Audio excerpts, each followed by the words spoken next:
Ladies and gentlemen, if you look to your left, you will see Kevin. Look to your right, you will see J-Mac. There are no exits for this here program, so welcome to Jibber Jabber Podcast here on a Sunday night at 9 p.m. J-Mac, how's it going? I'm very, very well, my friend. How are you? Aye, How's all right. how's how's life? How's life in general?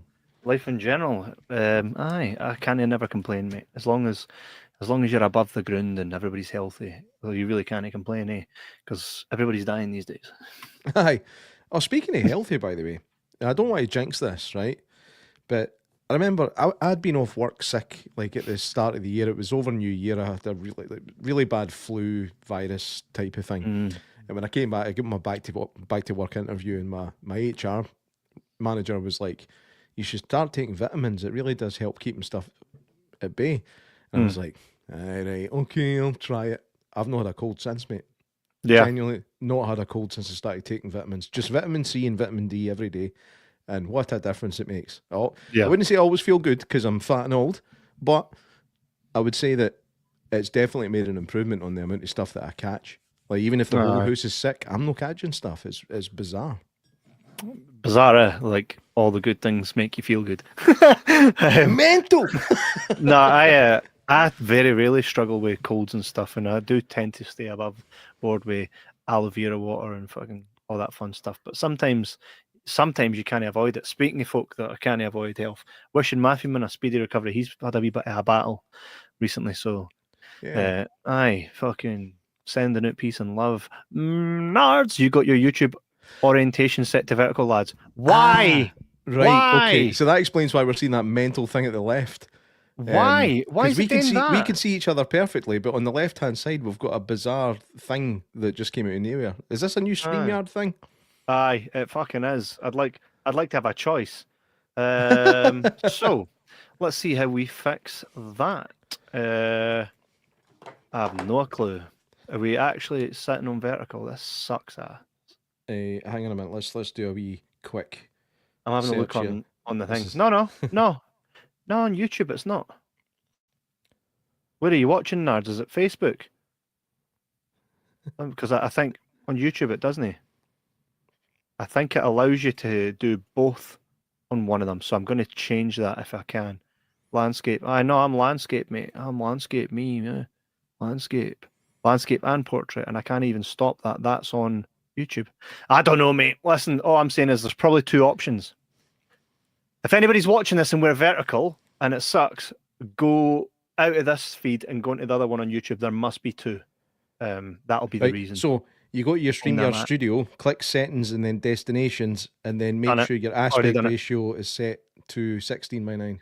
Everything that you just says already did that. It's no letting me Okay. because we're live. Well, I didn't know, mate. I haven't Sorry. spoken about it yet. I'm trying to be helpful here. I'm trying actually try to do some work for a change. I said there's two feeds, so I think it's given two feeds on YouTube that you can choose between them. I think it's on both. So next week it won't be. I'm going to make sure that the vertical. It's the Chinny Hatter podcast.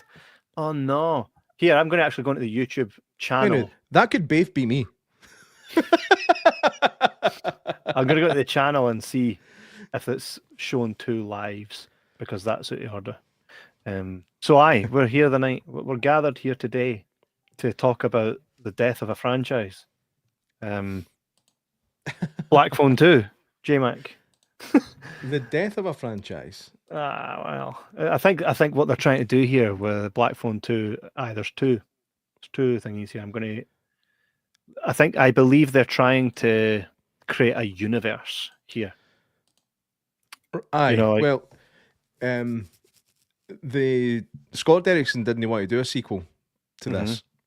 He had no intentions of doing a sequel, but it was Joe Hill, the writer of the original, just pitched one wee line to him, one wee idea. What about the grabber comes back and he's phoning for hell? And then he was like, let's go. Joe Hill, for those of you who don't know, is the son of horror maestro Stephen King. Jonah Hill. Stephen King.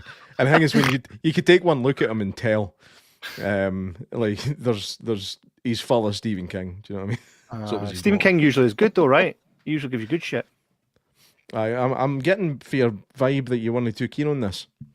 Well, let's unpack it. I believe the feed that was vertical is now gone. Yes, because I've removed it for YouTube. There are 2 feeds. If you're watching this and you can still see our chins, go back and click on the other one. Can I see Kev's chin and Jay's? Can only see Kev's chin and Jay's napper. So that's like a Kev J, a Kev Mac. K-Mac. Nah, bro, you messed up. I sent you a message. Hey guys, sorry I haven't been on here, but I'm here now. Janice, do you know I was just thinking actually? I was just thinking here, is Janice fell out with us?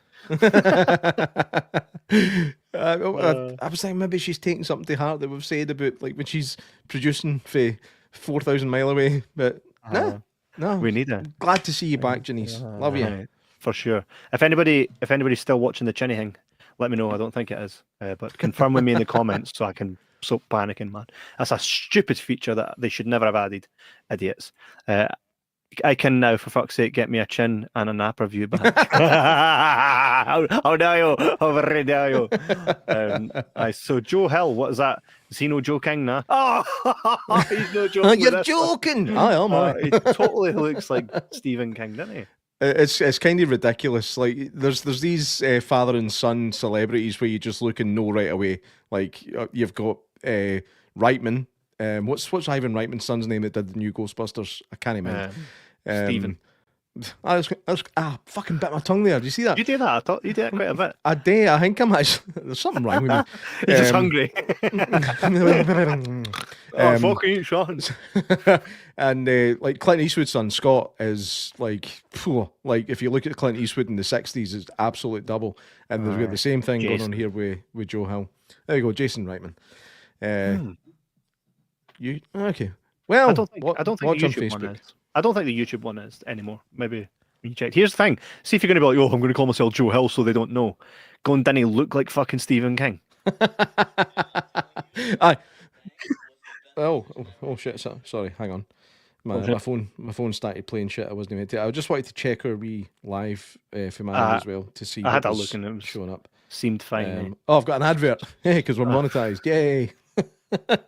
Somehow we're monetized. That'll be 0.03 pence in the bank. It looks absolutely fine, apart from me.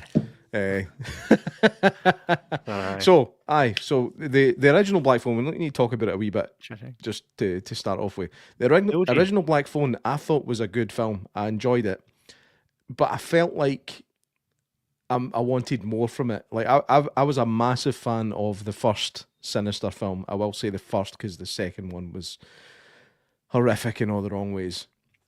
I felt like it wasn't quite as horror-y as I was wanting for a film that was advertised the way it was. I mean, it had elements of horror, but it was more like a mystery. Do you know what I mean? With elements of horror thrown in.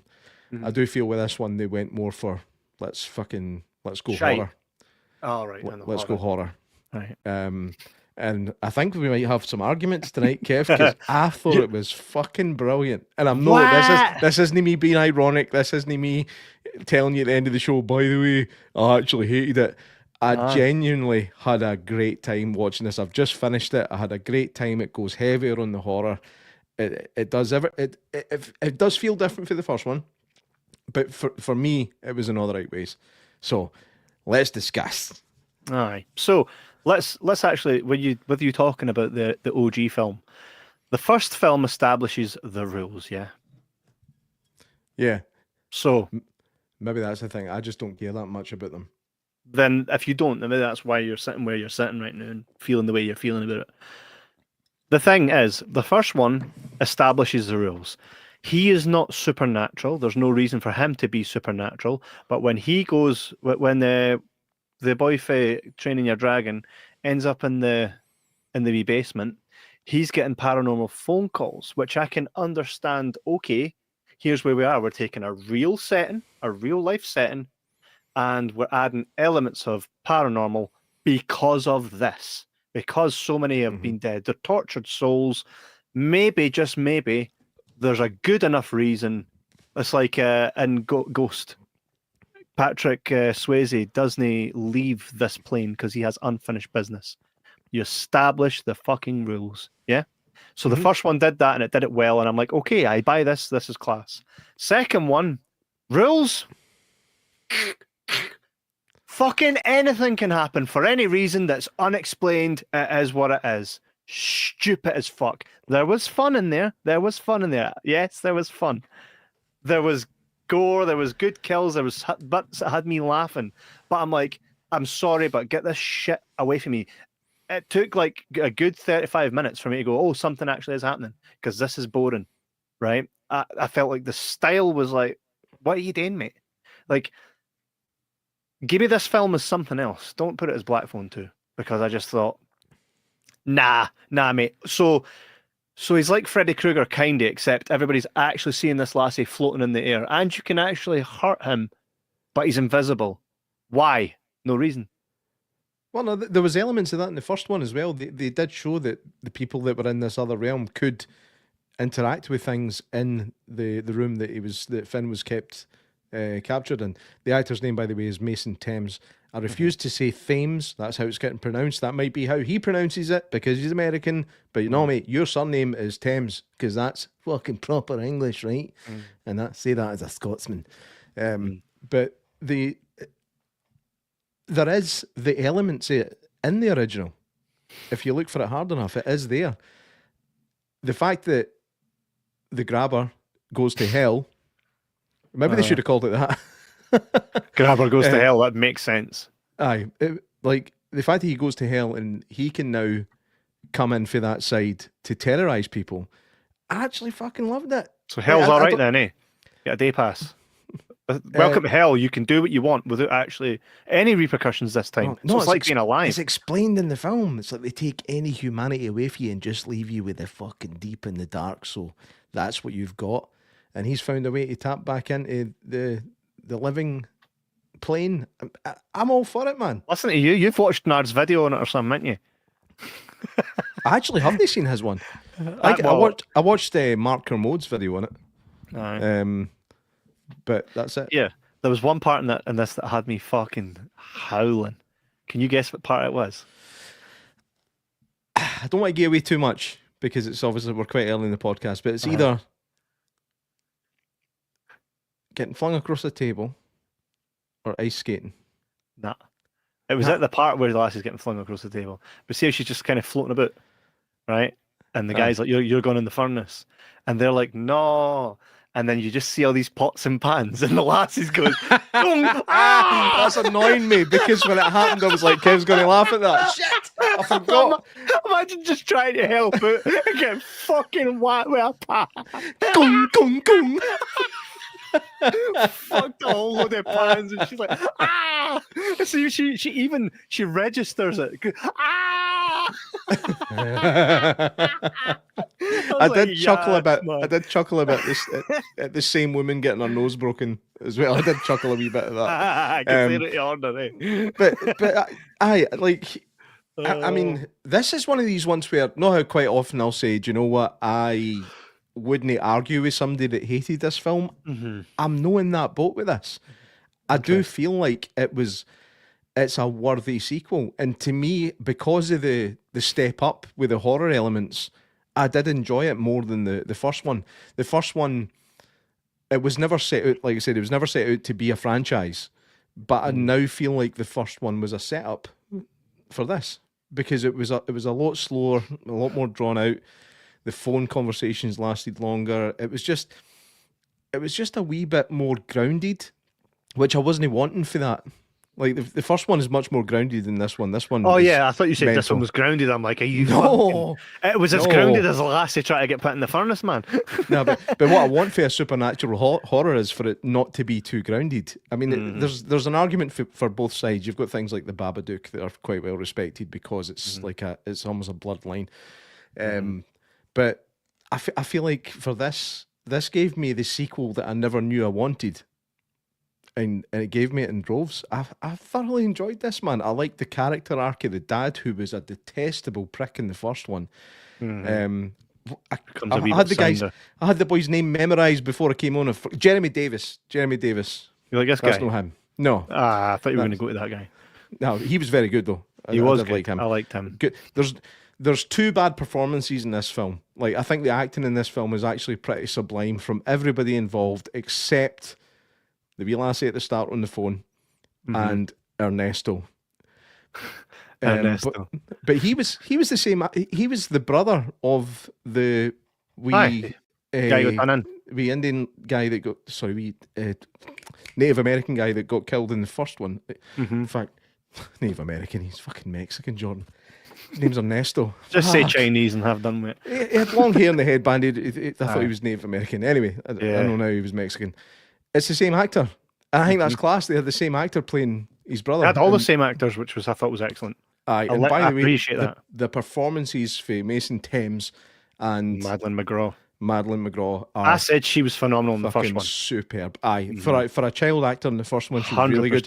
Slightly more mature actor in this, she is brilliant. Like, see the bit where she's properly hysterical. It reminded me of like DiCaprio in the Basketball Diaries begging his mum for money. Like, it was that level of class. I've got a lot of respect for the two of them, and the two of them are going to properly go places. I hope. I know that obviously Mason Thames has got his How to Train Your Dragon. I don't know if Madeline McGraw's got much else going on there now. Nah, is she hell? But she should. She really should, because she is phenomenal. And do you remember? Sorry, just to go back to Jeremy Davis, I feel like in this film he got the redemption from the first one and Saving Private Ryan. Like, he was obviously very good in them, but you hate him as a character because, like, Saving Private Ryan is a total coward. First Black Phone, I suppose you could say the same thing. He's a fucking coward. He was an arse. Aye. He's a coward. He beats his kids and drinks, and it was nice to see that character act. Like, the trauma that happened to his kids was enough to make him stop drinking. So, I give him kudos for that. Remember when we covered the original Black Phone? I said that she was a standout. Yeah. Madeline McGraw was a standout, and I still. However, I think the way she cried in the first one actually made you feel sad, really sad. Made me feel really sad. It's one of those key points, even though it's a horror film about killing kids and that. Her crying when her dad's beating her actually affected me more than the kids getting killed, right? In this, I felt that at points her crying was like, I was like, shut the fuck up. Like, you've lost how to cry. I think points. I think you've just fell out with the film right away anyway. Probably. So I think you're probably... I don't want to put words in your mouth or put thoughts into your head, but I kind of do at the same time. I think that you've probably fell out with the film quite early on, so anything that anybody does, you're probably just going to be like, fucking... You wouldn't be wrong, because at first I was like, what are we doing here? And then I was like, oh, you're an invisible killer. Oh, fucking what? I don't mind films like that, but you've set the rules in the first one, and it wasn't this. It wasn't fucking this. But I've said that already. There was interaction between the other realm and the living realm in the first film as well. It was just a lot more subtle. This one just dialed it up to... Took it up to 11, mate. Took it up to 11. 11? These go to 11. 11 times 11, mate, is what it took it up to. I just... Maybe it's the mood I'm in. I'm in quite a good mood. I don't know what your mood was like when you started watching it. Were you happy? I know you're generally quite a happy guy. No, I'm always happy, mate. Here's the thing, no. I was like, okay... I said to the wife earlier, listen, I need to make sure I got time to watch this film today, okay, when we go to see it. So I was like, make sure that we do. Well, what film is it? One for your podcast. Oh, what film is it? Black Phone 2. Oh, right, no bother. She was like, okay. She was like, nah. She stopped watching it. She was like, what is this? And I was like, okay. And it very much was boring from the very get-go. I feel the complete opposite about it. This is good, man. This is good. This is good. It's quite rare these days that we disagree wholeheartedly on something like this. Mate, no, but the thing is, though, see what you're saying. Actually, I don't disagree with you, right? So, if anything, I'm probably more likely to listen to what you're saying. Thank you, and to then rethink my attitude towards watching it, because we've determined. I was getting a cup of tea, by the way. That's all right. By the way, if at any point tonight I need to quickly bugger off, it's because I'm not my way. I'm on my own tonight. Mel's away to see 5.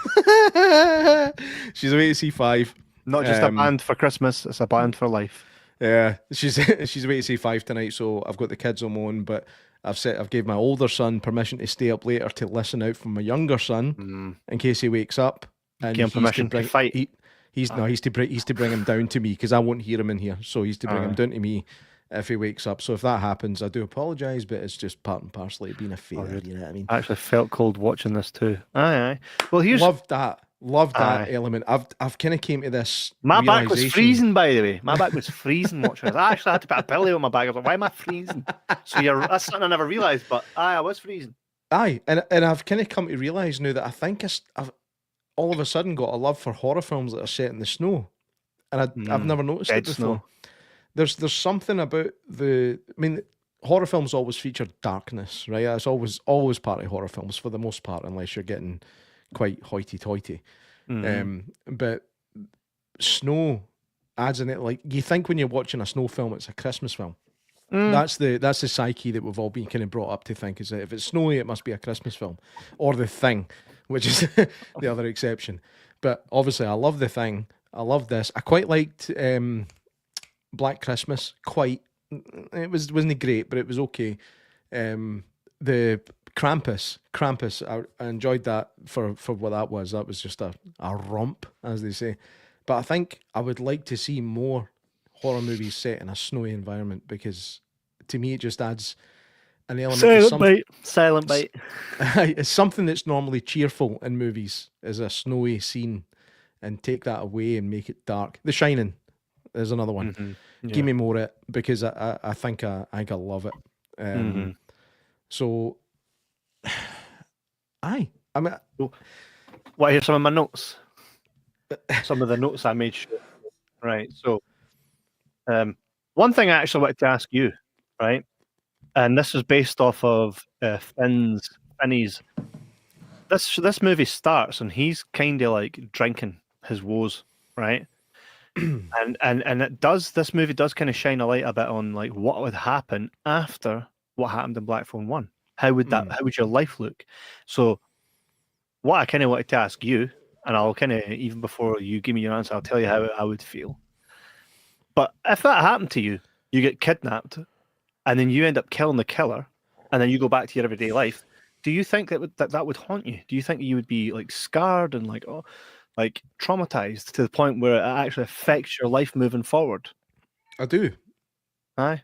I do, because like not everybody's got it in them to take another human life, regardless of how bad a person they might be. So taking a human life, if you are an inherently good person, has to affect you in a negative way in the long run. It has to, because Finn's clearly a good guy. I mean, he's trying to make his dad be a better person. He's always looking after his sister. He can be violent every now and again, but it's never unjustified. You know, he's a good kid. You know what I mean? So him taking a life will traumatize him, and it will make him behave differently than he would have otherwise, I think. See, I think truly, because I think I know myself enough. I think if I saw a scenario going on where a child is in danger, right, and there's going to be a death at the hands of some evil monster, and I killed that person, I think I'd sleep easy. I actually do think. Now, I could be wrong. I do think I'd sleep easy, though. I think I'd have done with it, and I'd be like, I'd look at that and be like, piece of shit. Like, so I would have no. To me, it's no taking a life; it's taking fucking rubbish out. I think when it comes to you, you're probably right, but we've established many times before on this program that you're a wee bit different from most I'm folk. not a fucking pussy. But here's the thing. One thing I will say. Fucking fire and ice.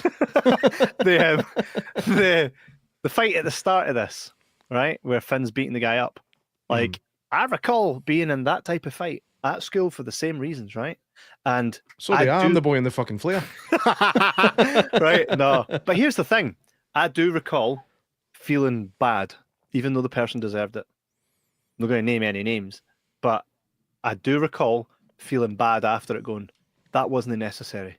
Like, it was, but from both parties, could we not have just done without that? Do you know what I mean? Aye. Because it doesn't make me took feel that good. a wee bit far.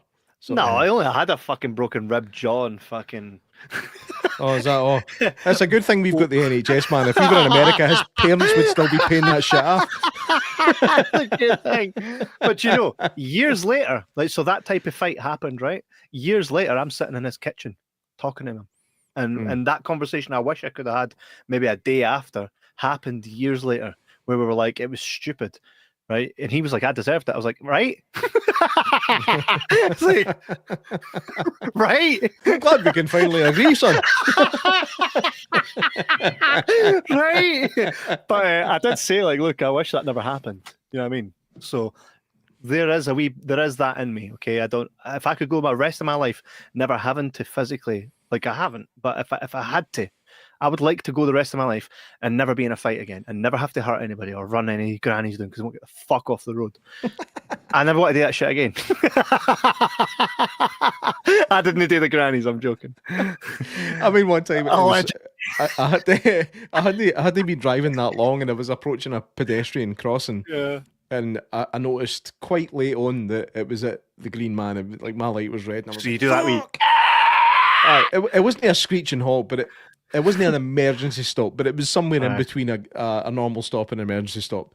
And then this old dear was pointing and swearing at me, and I was like, like, honestly, the whole group of these fucking blue rinse crows just descended on my car. And I'm like, go green, go green, go green. I just ran them all down. Swear to God. There's And times again, this is where you and I differ a wee bit. I've got a wee bit of a different moral compass for you. I feel like mine is quite well calibrated. I think that yours hasn't been in the shop for a wee while. No, do you know what it is? Do you know what it is? What is it? Fuck around, find out, right? If I'm going to fuck around, I'll find out. I'm going to find it. And the thing is, my wife said to me plenty of times, Kevin, stop, stop, stop. I thought you were going to hit them. I was like, I fucking was. And if the DVLA is watching. Allegedly.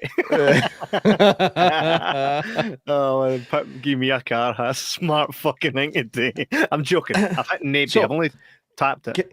Can I just ask, did the fact this was set in a camp not give you a wee bit of a nostalgic fun feeling for horror? 100%. I thought, oh, we're going to a cat. I thought, okay, I'm fine with this. Where we're going.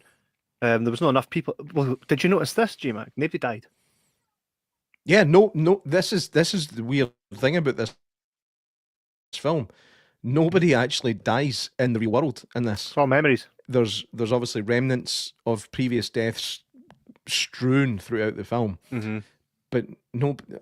Spoiler alert: nobody actually dies in this, and it's quite.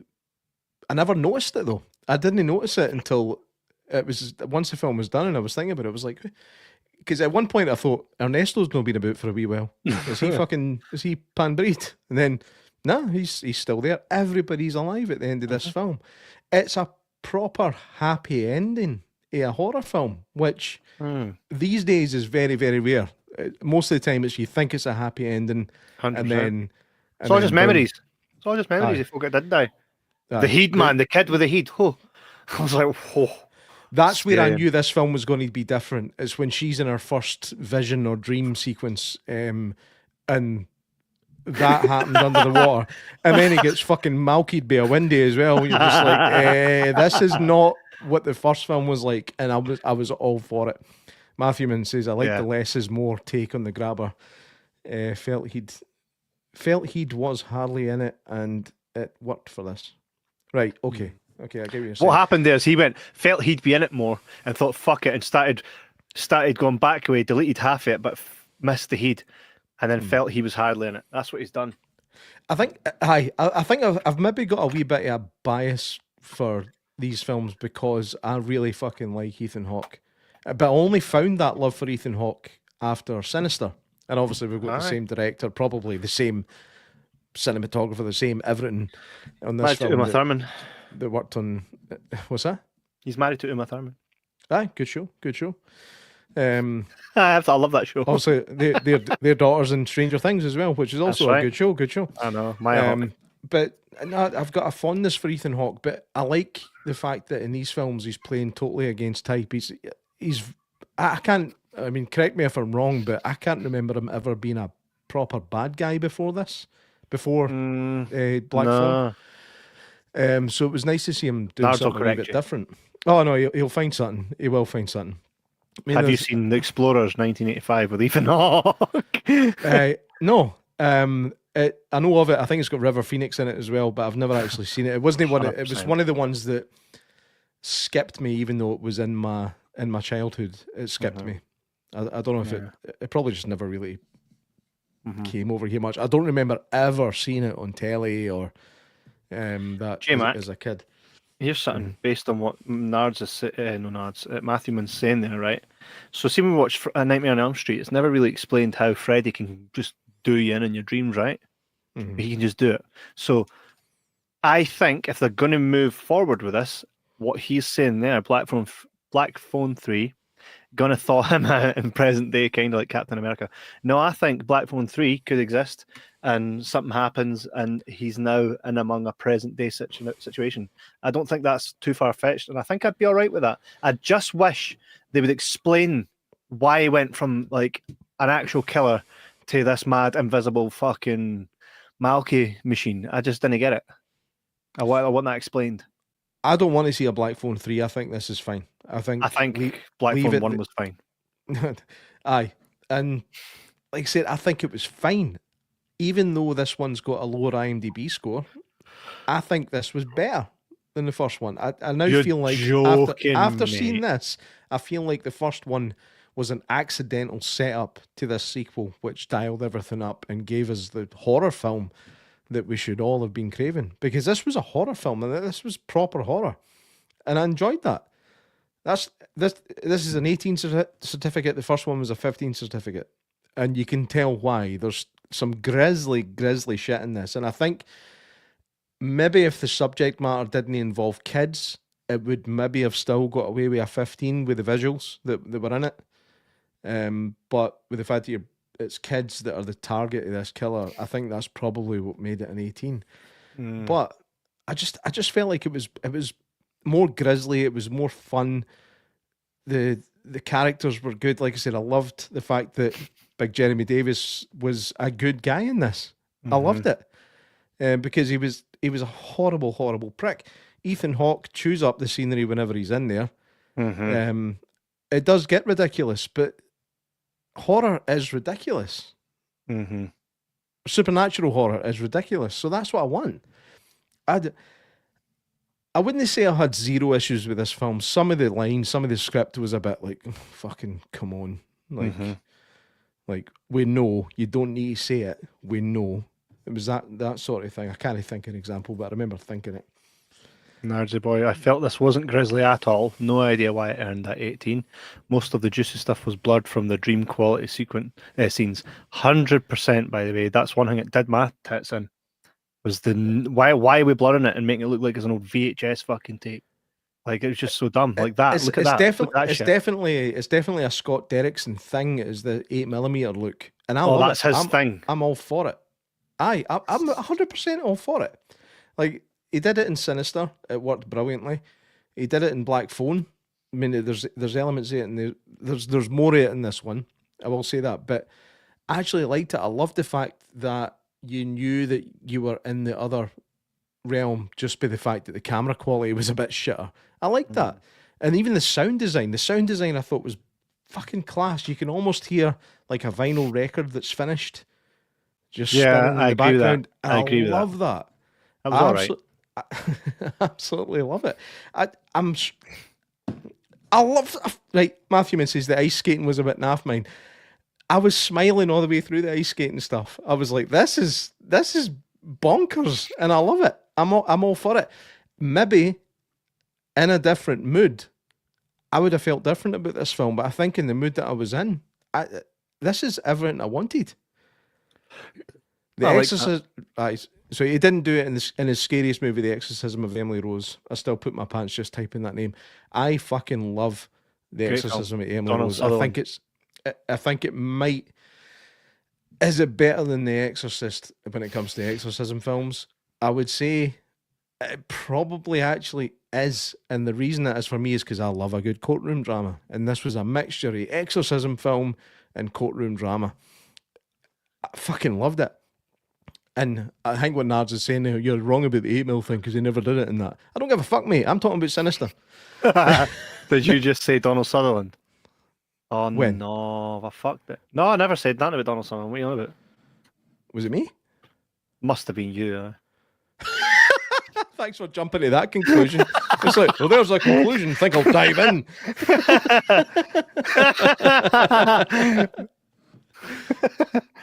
Mate, Donald you. Sutherland was in one of those films, wasn't he? There's a film with Donald Sutherland in it where he's acting like a dafty. What one is it? I have no idea. I don't even remember you saying Donald Sutherland. I don't think I did. Move on. Hey, nah, it's Nards. It's Nards. Came easily. Well, you know, we'll both watch it back. I'll do it first and I'll text you and go, I found it. Can't find something that doesn't exist. Yeah, why did that wee lassie have a haircut like she was going to ask you to socially distance in a minute? What was needing that? Like, what was needing that? What was that fucking needing that? Yeah, I mean, do you know what? That just reminds me, like trying to get my son out the bath when he was enjoying it. Yep, 100%. You're all wrinkled up, you wee dick goat. And he's like, you can talk about wee dick. Aye, that's how that conversation went, exactly. 35 minutes in, Donald Sutherland, mark my words, lol. Right, Nards, man, right. I could have sworn Donald Sutherland was in that, but by the looks of it, it's Kenneth Welsh. Were we talking about the Exorcism of Emily Rose? Aye, I thought Donald Sutherland was in that for some reason. What one am I? I'm thinking of something else then with Donald Sutherland in it. With an exorcism? Something similar to that, and I'm sure Nards will tell me what the film I'm actually thinking about. But there's a film where Donald Sutherland's in it, and it's all going on. it's all going on. There's a t-shirt. It's all going on. Aye, it's all going on. Should have seen it. It's all going on. Tom Wilkinson was the man you're thinking of. Is it not even Kenneth Welsh? Tom Wilkinson. Was I actually thinking of him? Surely no. But hey, I'll trust Nards. Nards will keep me right. Hi. Bye. Fair play. Nah, mate, this film, I appreciate it for some of what it does, right? Well, we're going back to my actual notes. So after doing In a Killer, would you be that gutted? Right? Prequel may have been better served. I probably would have preferred to have seen more of what this guy done, but with other people before it came to this. You know, a prequel for me, I reckon, could have stayed without it going fucking too wally. Lost the charm of the first film. I don't think it mirrors the same style, same vibe as the first one does. Obviously, there's a lot of snow in this one, right? So that might have something to do with it. Floating to the oven, smacked with a frying pan, screaming. Yeah, quick, get a frying pan. Doof! Yeah, master. An American Haunting had the big. That's it. That's what I'm thinking of. I knew it, man. I knew he was in something where a lot of things go on. He's probably been in a lot of things where a lot of things go on. Markham just found the right one. Hell yeah. I mean, I don't think. I wouldn't say that it doesn't have any of the aesthetic of the first one. I really think it does. It's just a change of scenery. It's a change of weather. I think a lot of the feel of it is still the same. But again, just dialed up a wee bit. I feel like this is the opposite argument to what would normally happen on this podcast with this type of film. Usually, it's clutch, man. I feel like I should be the one slagging it, and you would be the one defending it.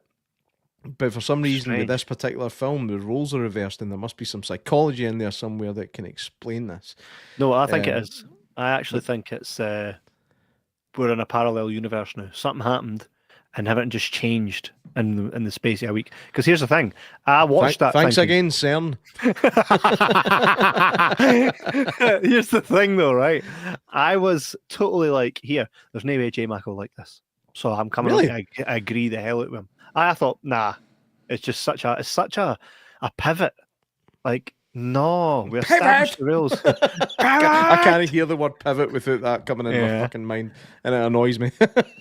It didn't scratch my fucking itch. Never mind being all sad and shit. I'd have been kicking about in a fucking t-shirt that said, "Mind that grabber dude, I proper amalgamated him." 100%, because he becomes like a wee hero. Everybody's like, "Oh, it was you." Definitely at the end of the first film, he's got like confidence about him. Like, hey, yes, I'm Finn. I'm the guy that killed the grabber. And then by this point, he's a lot more subdued Gutted. and aggressive, I would say. Well, But by the way, can we just address how much these two kids have changed in the 2 years or so yeah, that, that the films came out? They grew up. Like, he's turned into a proper man. Like, he's a man in this film. Yeah. But again, I watched the first one last week with Melanie because she hadn't seen it before. Because Melanie, I went to see Melanie. it. That's a shame. She was really nice. We all went to the cinema together. It was me, Lee, Mel, and Murray and Angus. We all went to the cinema together. The black phone. No, me and Lee went to see the Black Phone. They fucked off to see Despicable Me 4 or something. Right. So she hadn't seen it. So I was like, I'm going to do Black Phone 2. Do you want to watch Black Phone 1? And she was like, aye. And then she went out to this 5 concert the night, and I'm like, by the way, I'm watching Black Phone 2. I like to fucking see that. I was like, well, tough shit. By the way, it was class, so I'll watch it with you again anyway. And I didn't know how I was going to feel about this film because I think for the trailer, I was like, this could be proper shit. But I loved 95% of it, I would say. I really did. By the way, can I just say this? One thing, it does not make any sense in this film, more than the fact that there's a new Freddy Krueger invisible guy killing folk with no explanation, right? While he's invisible. It's not no explanation. It was fucking done in the first one. Aye, Just okay. saying. Right, but here's the thing. Something even weirder than that. A boy goes to his high school, right, and is receiving shit for bullies because he killed a serial killer. Do you think if you went to school and there's a dude in your class who murdered a serial killer, that you're going to fuck with that guy? Mate, for me, it's that fucking thing about always go for the bigger guys. Nah. Like, he wasn't physically bigger, but he'd done something special. So if you were a knob, you're going to target him. Nah. 100%. It's pure. It's prison yard and school psychology right there. No, in my time, in my time, it was always the smaller guys, the wee guys that would never say boo, that always got picked on. The guys that, one, were bigger, right, or two, had previously fought and folk understood the fucking assignment, they got left alone. And that's why what he's saying, more blood the better. That's true. Aye, he said for the crowd. Because people are, even at that young age, people are baying for blood. It's an unfortunate psychology that is there. It's gladiatorial, I would say. I'm fucking good at this tonight. What's happened to me? Still bite my tongue every now and again, but fuck's sake. But no, I think that. No, I think you're wrong. I do think you're wrong. I think that, especially with the kids that are coming up through the school, he's at the end of his school life. You can kind of tell by the age it is. He's going to be leaving soon. You're the year below him or something. You want to establish yourself as the new hardest guy in school. You're probably going to have a go. Yeah, you murdered that guy with your bare hands that was killing everybody. That's terrifying, mate. Aye, but he's not going to do the same to a bully. The worst you're going to get is a kicking. Which they do. Aye. Nobody learns. Kids are stupid, mate. I don't know. I mean, you've got 4 or 5 kids. Kids are stupid. Not my kids. I wouldn't say they were stupid. I told them they wouldn't go up to somebody who's clearly able to kill someone and give them shit. And if they did and they got a kick in, then so be it. I mean, I don't know. Maybe it was talking behind the back and he was like, I'm not having this. Maybe he didn't directly bully him, but at the end of the day, he was like... I just don't think it's realistic. If you went to a school, you yourself, J-Mac, you go into a school... Don't bring me into it, because I'm not built the same. Like Finn is a much braver man than I ever will be, even at the tender age of 13 or 14 that he was in the first one. I just don't think it's realistic that they'd try to bully someone who's murdered a serial killer. It's not just you killed someone, you killed a serial killer. I just didn't think that people would try to bully that guy. I don't think so. Do you think Kevin McAllister got bullied after fighting off the burglars? No. How? He's a wee prick. I don't think he was not a prick. He was quite sound, apart from the room service thing.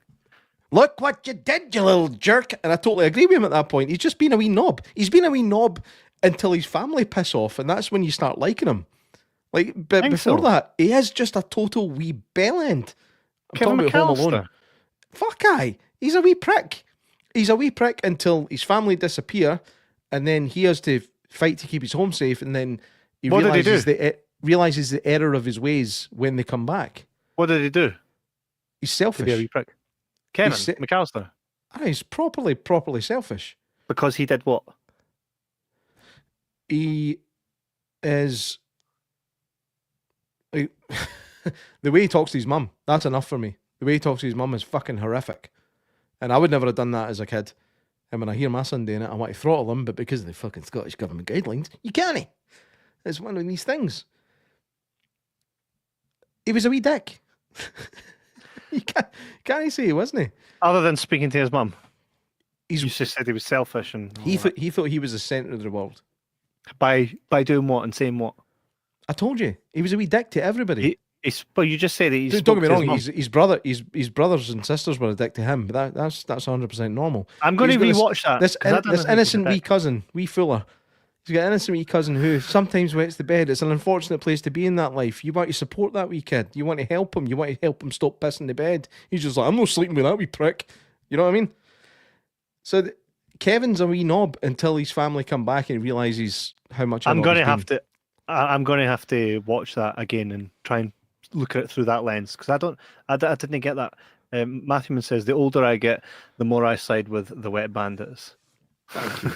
No. That means he wants to steal shit. The price of it. Oh, hang on, hang on. Oh, there's my son. He's got my other son. I better go. I'll be back in a minute. All right, I thought I don't wasn't need a sure if peer you- in. All right. Oh, okay. I figured. So this is the most you'll hear me speak all night, man. I didn't enjoy this as much as I thought I was going to because I was looking forward to a Black Phone 2. But it just was too far left field. Do you agree with us? With me? Do you agree that thy watching at home? Do you agree with me that it wasn't as good as it could have been? A prequel would have done for me. I think it would have been cool to see more of what he got up to before he got done in. But just to be like Freddy Krueger, but it's not even like he was Freddy Krueger because he was fucking floating about and people could actually do him in real life. It was exactly. Like I say, like I wouldn't say I was like, oh, that was so class. I rated it a 4 out of 10. So I don't think I agree with it was just didn't blow me away. I'm looking forward to watching that one that Matthewman watched, the Long Walk, which is a Stephen King novel that was adapted. It's got Mark Hamill in it, so it can't go wrong. But I just felt like this. I don't know. It was just weaker, totally weak. It took me ages to be like, here, I enjoy this. I actually felt like it was so slow getting into it. Nard says it was aight.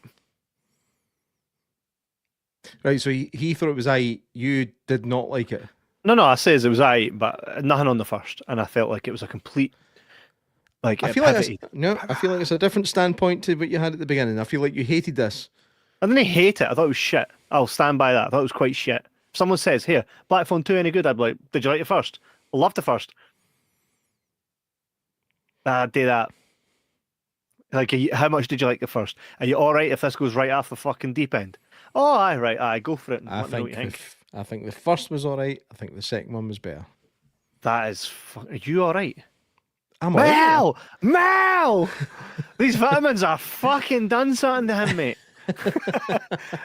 If you hadn't been gonna review it, I don't think I'd have been in a hurry to watch it based on the trailers. I really liked it. Proper old school horror vibes. Well, Matt, and I to be said that. fair, I said this. The trailer made it look shit. Like I wasn't expecting much for it, and maybe that helped. Maybe they're actually trying to do this in Hollywood now, where they try and build trailers to make films look a bit shit, so that you go in with low expectations, and then when it turns out to be a wee bit better than you expected, you think it's brilliant. Maybe that's what's happened to me. Is it soft psychology? Maybe. I don't know, but I just know that I had a really good time with this, and I would 100% recommend it to people. That's where I'm at.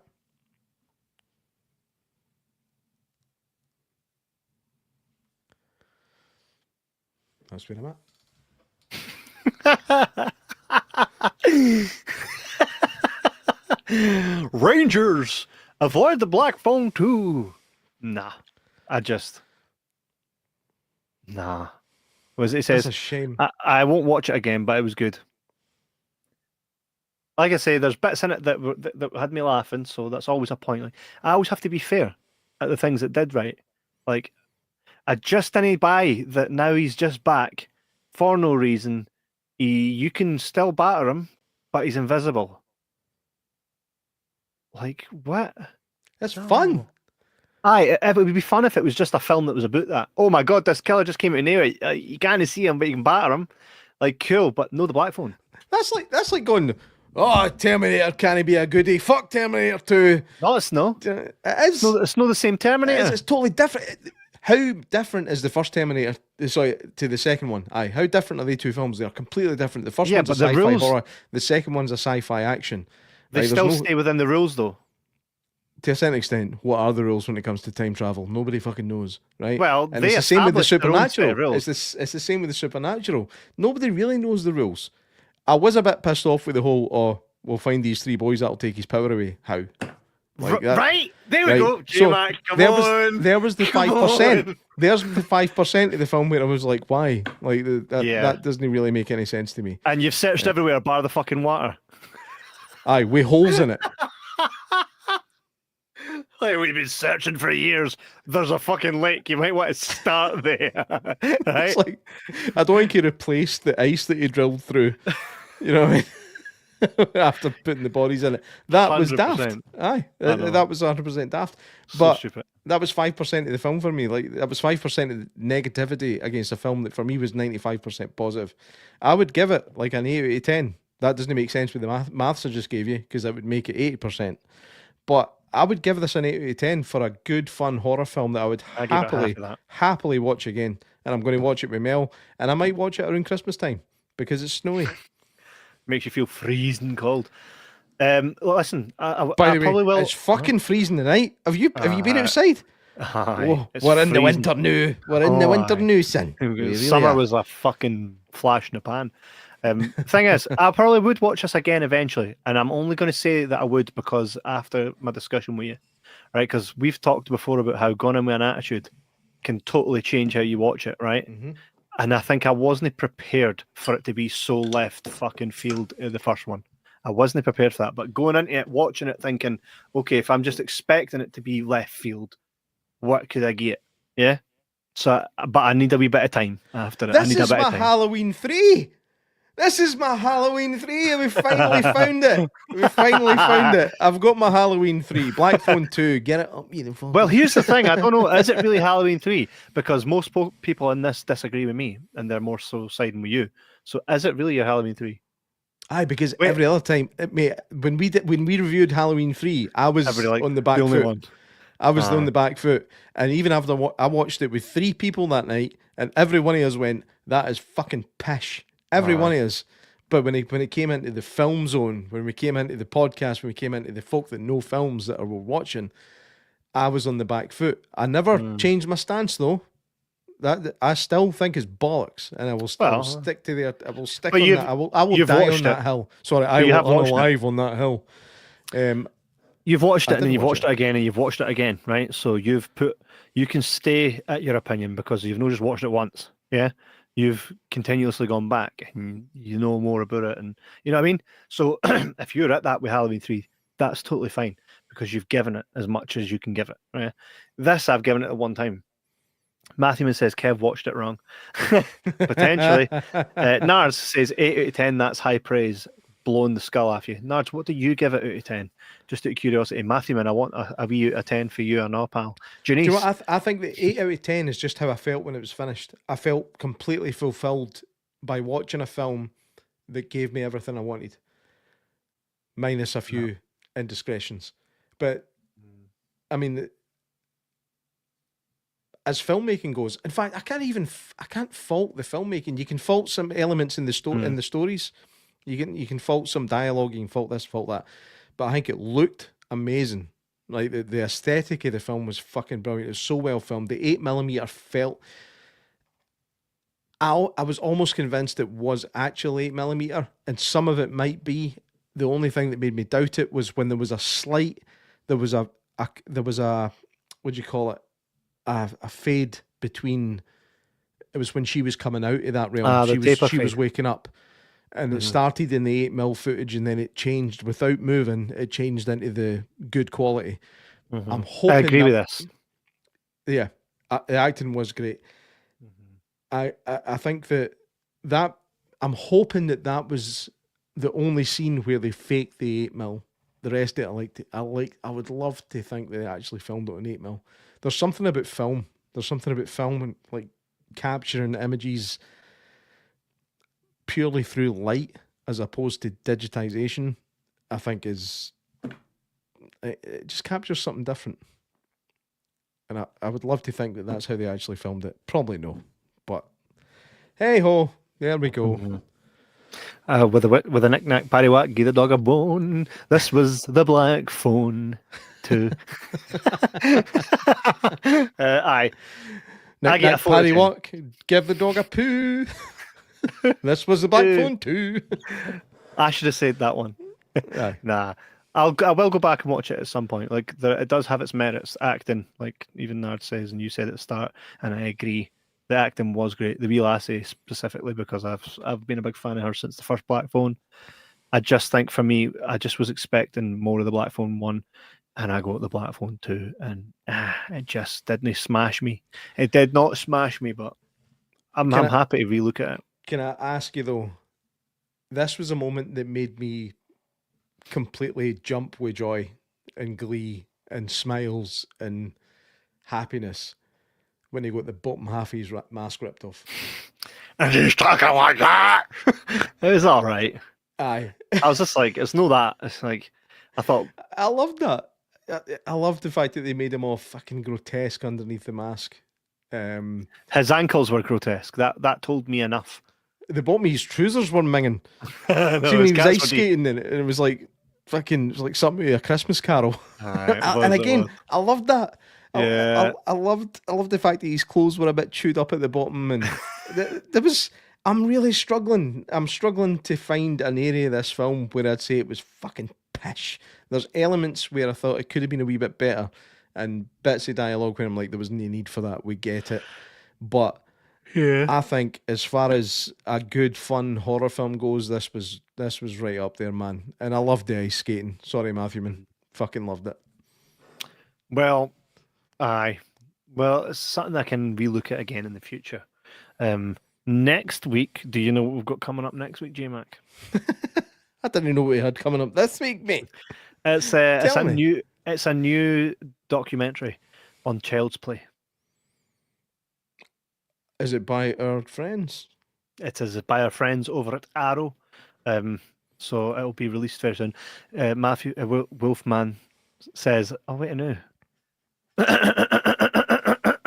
Wolfman. Go and get your black phone, hang me.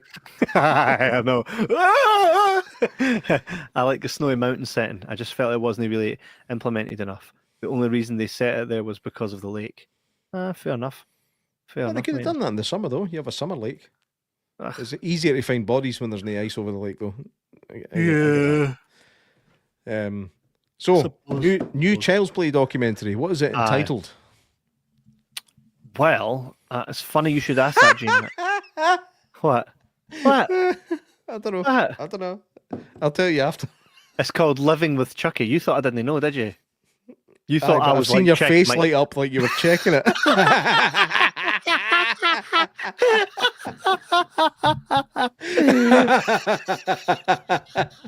I was right, wasn't I?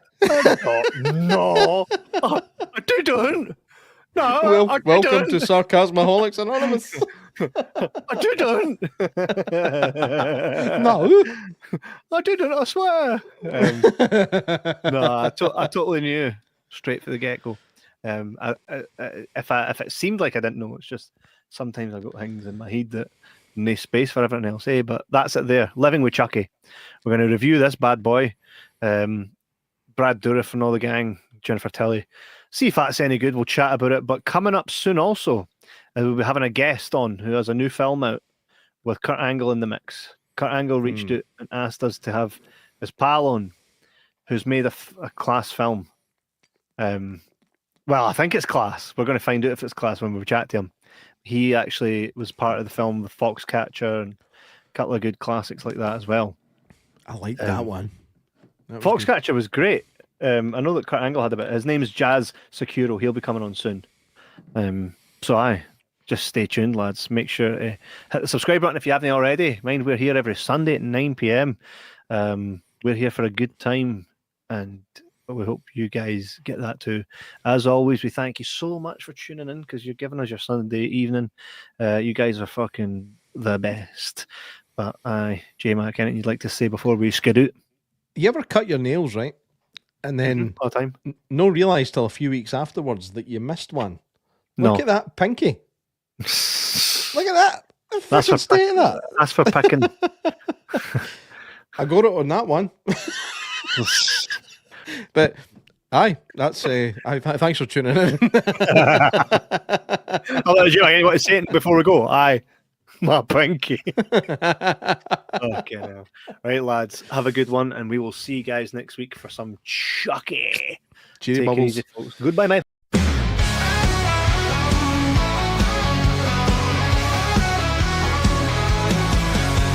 On the mic, sharp like a blade. J-Mac cracks a joke, got the crowd swayed. Sundays light up as they set the stage. Two voices cutting through the digital age. Oh, Kevin and Jay, they roll like thunder. The bond isn't fake, it'll pull you under. They laugh, they clap, but they never found out. Brothers in the spotlight, no love is louder.